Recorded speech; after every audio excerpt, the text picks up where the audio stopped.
During their training, medical residents learn countless techniques, surgeries, and procedures which they'll later use to save lives. Being able to remember these skills can quite literally be a matter of life and death. With this in mind, a 2006 research study took a class of surgical residents learning to suture arteries and split them into two groups.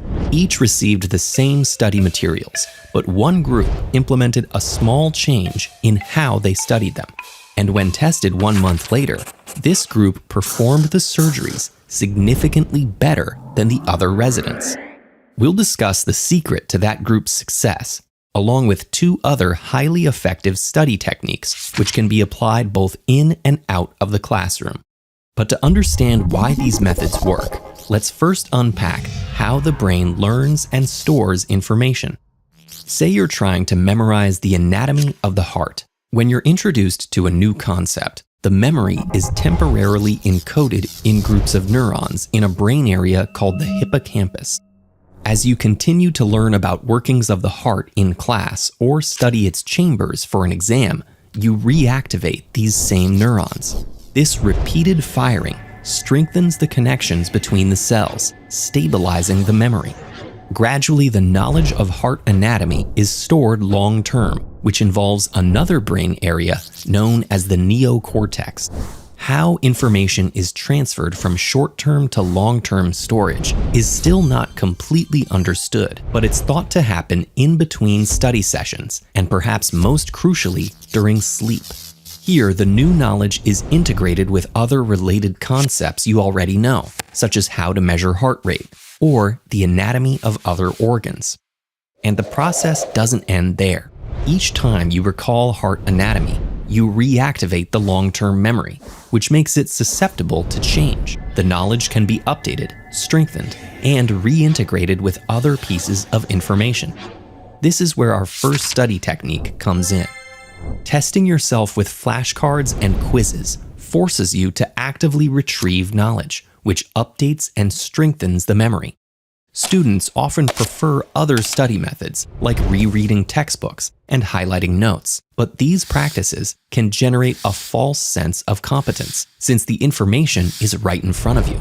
Testing yourself, however, allows you to more accurately gauge what you actually know. But what if, while doing this, you can't remember the answers? Not to worry, making mistakes can actually improve learning in the long term. It's theorized that as you rack your brain for the answer, you activate relevant pieces of knowledge. Then, when the correct answer is later revealed, the brain can better integrate this information with what you already know. Our second technique builds on the first. When using flashcards to study, it's best to mix the deck with multiple subjects. Interleaving or mixing the concepts you focus on in a single session can lead to better retention than practicing a single skill or topic at a time. One hypothesis of why this works is that, similar to testing, cycling through different subjects forces your brain to temporarily forget, then retrieve information, further strengthening the memory. You may also find connections across the topics and better understand their differences. Now that you know how and what to study, our final technique concerns when. Spacing your review across multiple days allows for rest and sleep between sessions. While offline, the brain is actively at work, storing and integrating knowledge in the neocortex. So while cramming the night before the exam may seem logical, after all, won't the material be fresh in your mind? The information won't stick around for the long term. This brings us back to our medical residents. Both groups studied the surgery for the same amount of time, yet one group's training was crammed in a single day, while the other more successful group's training was spread over 4 weeks.